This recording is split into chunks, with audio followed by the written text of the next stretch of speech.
आज बात करेंगे एक्सीटा कॉटन के बारे में।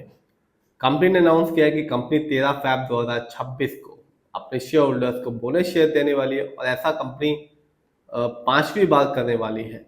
और बोनस शेयर का जो रेशियो डिसाइड किया गया कंपनी के द्वारा वो है 10:1 का, यानी कि जिसके पास भी इस कंपनी के 10 शेयर होंगे उसको एक फ्री में शेयर मिलेगा। सबसे अच्छी बात इस कंपनी की ये है कि कंपनी का शेयर प्राइस आज भी 10 रुपए से नीचे का है। आज जब 3:30 बजे मार्केट बंद हुआ तो इस कंपनी का शेयर प्राइस रहा 9 रुपए 20 पैसे का।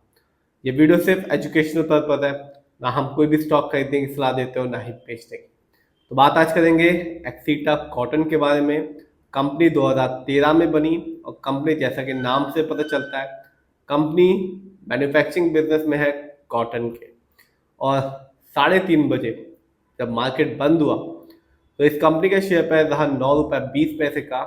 और आज कह सकते हैं आज के दिन तो इस कंपनी ने एक बहुत ही अच्छा रिटर्न निकाल के दिया 3.02% का।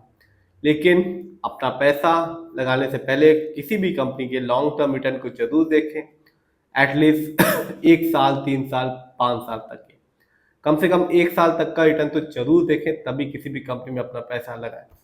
बात करें एक्सीटा कॉटन की तो कंपनी ने जब मार्केट डाउन था कह सकते हैं इसने भी अपने शेयर होल्डर्स को निराश किया।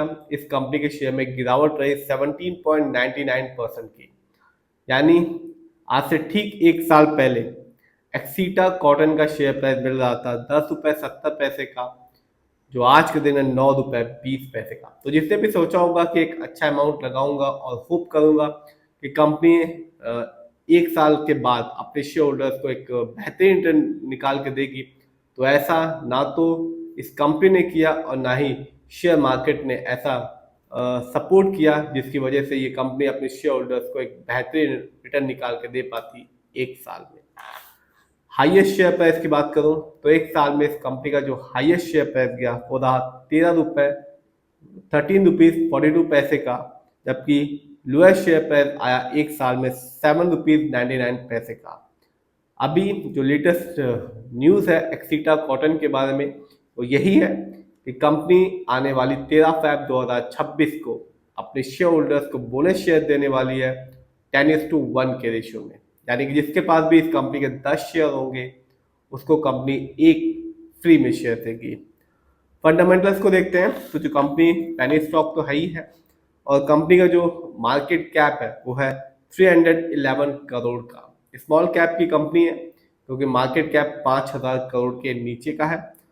पीबी रेशियो 4.95 है। शेयर मार्केट में एक जो अच्छा पीबी रेशियो कहलाता है कंपनी का वो होता है 1 या तो बिलो 3।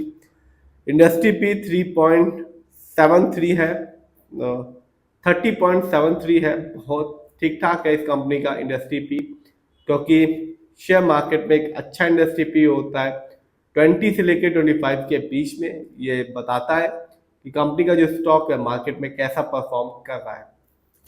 डेप्ट टू इक्विटी 0.03 है। आप देख सकते हैं इस कंपनी पर लोन कर्ज ना के बराबर है।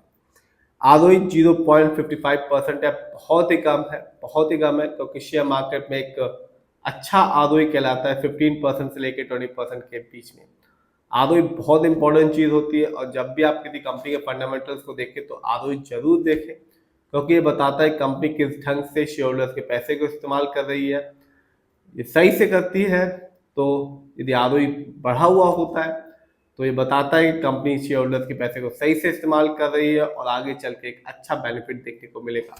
यदि आरओई नेगेटिव होता है या कम होता है तो बताता है कंपनी शेयर होल्डर्स के पैसे को सही से इस्तेमाल नहीं कर पा रही, जिससे रिटर्न पाने की संभावना लॉन्ग टर्म में कम हो जाती है।